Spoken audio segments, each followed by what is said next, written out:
I'm put into that pool right now, I would drink water. I'm most likely drown. First day I was supposed to learn, I was 6. I fell into the deep side of the pool. So I spent the day being calmed down while everybody else was learning. And I've watched a lot of movies. People die in water all the time, so yeah. But is it just fear that's holding black Africans back from success in the pool? I can totally relate to those guys. I can't swim to save my life. And I've got a load of black mates. If you paid $1 million to get into that pool, they would go nowhere near it.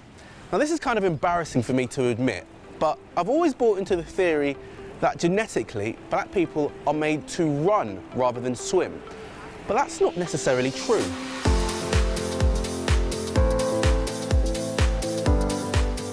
The idea that you're going to sink because of the colour of your skin seems ridiculous. So genetically, in your opinion, there is nothing that stops a black person from being a good swimmer?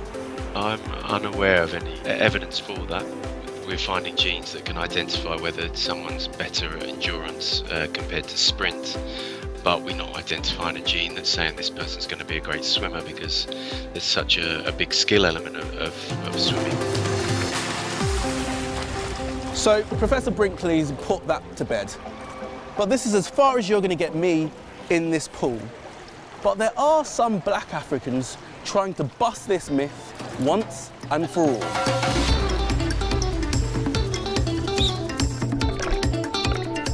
This is Aiassac Jackson, and in 2016 he became the first man to represent Ghana in an Olympic swimming pool.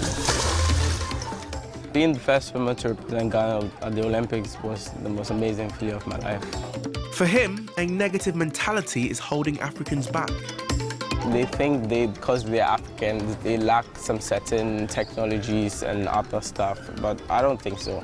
I just think it's their mindset. They feel they're African, so we shouldn't be doing as well as the Europeans. Aiassac is young, 18, and he's mixing it with some of the best swimmers in the world. I've been to several championships, so yeah, that gave me the motivation, and I don't look down on myself. I look at myself, I'm like, whatever they can do, you can do, or you can do more. But for all of Aiassac's confidence, there are still issues. He trains 6 times a week at a public pool his dad has to pay to use. Now this is a luxury most Africans don't have.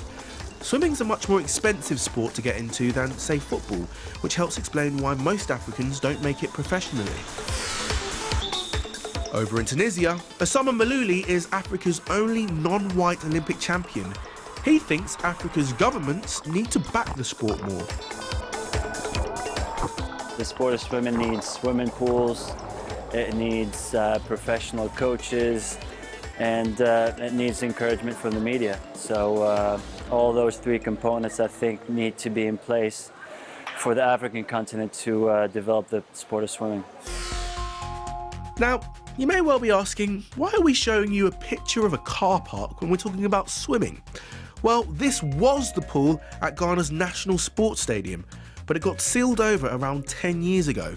So you can park your car here, but I definitely would not bring your swimming costume. Well, in Ghana, we don't really have much facilities. We have the pool, yes, but we don't have the facilities to use to train the person in the pool. But then, when we're in Ghana here, for us swimmers, we don't focus on what we don't have. We focus on what we have and make the best out of what we have. Now check this. Africa's most successful Olympian is not a runner, but a swimmer. So these are my medals. Meet Zimbabwe's Kirsty Coventry, the winner of 7 Olympic medals. She thinks that slowly but surely, success for Africa in the pool is not too far away. Yeah, they're doing a great job for us. We've got a really strong programs right now going in Ivory Coast and Senegal, and so you just never really know. And for Africa and for where we are right now, I think we will hopefully have some positive vibes coming through in the next few years.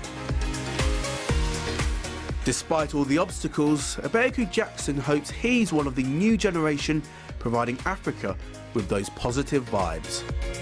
2024, that's my target. I want to win an Olympic gold medal. That's my biggest dream.